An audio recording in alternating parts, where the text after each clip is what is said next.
For more, I want to bring in economist and editor of the Gartman Letter, widely read on Wall Street, Dennis Gartman, with us. And Dennis, glad to have you on. I read your note in reaction to this, and you're not mincing words. You say that this is all comically silly. I think it really is quite silly. We had been waiting for the Basel to come out with an agreement to raise capital. We knew that this agreement was coming, and then to come out and tell us that these new capital requirements will not be fully put into effect until 2019 is comical. If you're going to put in capital requirement increases, do it swiftly, get it done, and a lead-in of this many years is, I think, just beyond belief. But Dennis, don't you give them credit, though, that they don't want to do that swiftly and right away, because it could damage the economy? It's possible, but we've known that capital needed to be raised. Deutsche Bank has already gone out and said we're going to start raising capital immediately.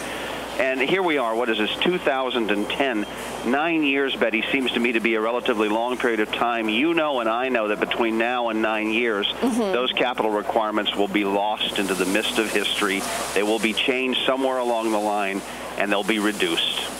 The capital requirements would be reduced. Sure, that's what happens in this instance. When you give somebody 9 years to accomplish a task, normally that task never gets accomplished. Okay, because that is the complete opposite of why the market's reacting, because they feel that this is it. This is the final word, that this, this basically clarifies the situation. And you're saying, no, in fact, it actually muddies it. I think it muddies it much more than if they had said, look, let's get this done within 2 years. That would have seemed to me to be a more than adequate period of time to get the task done. 9 years, come now.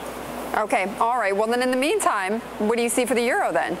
I think what ends up happening is, by telling us that they're allowing 9 years worth of a period of time to get the capital required, that the banking system is in worse condition than people had thought, not better, that it may take 9 years to get the job done.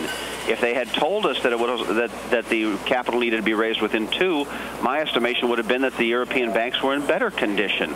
I think this is really not supportive of the euro at all. If it were, the euro has bounced. Let's make no bones about that. But it's trading from 126.80 last week to 128 this morning. Right. 1.2 euros is random market noise. If this were really important news, we'd be trading 1.3 euros to the dollar.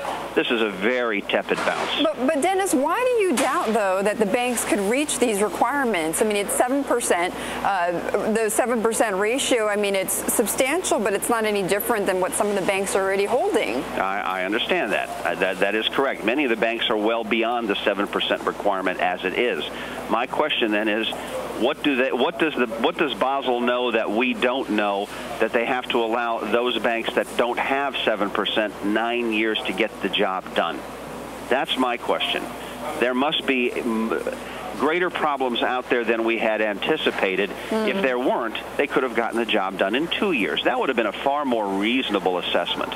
So to me, it raises greater concerns, not lesser concerns.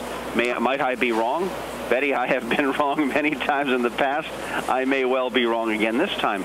But I have my doubts, and that's what markets are made out of. Okay. All right, Dennis, you have also been right many times as well, so we appreciate your time. Dennis Gartman of the Gartman Letter.